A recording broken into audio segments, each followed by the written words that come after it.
Father Lucas enters the fog-draped village, which feels devoid of life. Windows are shuttered, and an eerie silence hangs heavy in the air as he walks through the desolate streets, clutching his rosary tightly.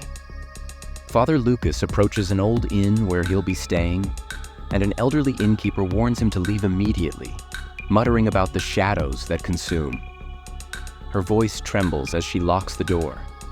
That night, Father Lucas hears whispers and footsteps in his room. When he lights his candle, he catches a glimpse of a shadowy figure at the edge of his bed, its eyes glowing before disappearing into the floor. The next morning, Father Lucas meets the village priest, Father Dominic, who seems deeply troubled and hesitant to speak about the village's curse. He finally reveals that many villagers have been possessed and taken by the shadows beneath. Father Lucas visits an ancient, abandoned church that was reportedly the center of the strange happenings. Inside, symbols of dark rituals are carved into the walls, and there's a chilling sense of being watched. While examining the church, Father Lucas encounters a young woman, Eliza, possessed by a dark spirit. Her body contorts unnaturally, and she speaks in a guttural voice, warning him to leave or suffer. Father Lucas decides to perform an exorcism on Eliza, chaining her to prevent her escape. As he recites prayers, the room darkens, and the air becomes thick and cold, with her screams echoing ominously. During the exorcism, more shadowy figures appear, creeping along the walls and floors, whispering his name. They lash out, clawing at him as he continues his prayers, visibly weakening.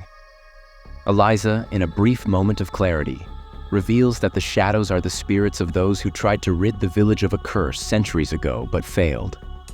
Their spirits remain, bound to the dark powers. Father Lucas musters his strength to perform the final rites.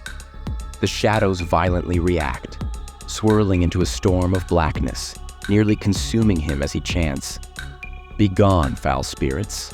The spirit of the dark priest who cast the curse appears, enraged at Father Lucas's interference.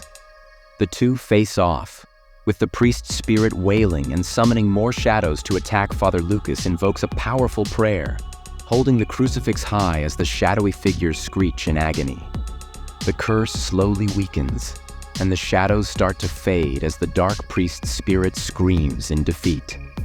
The darkness begins to clear, and Eliza collapses, freed from her possession.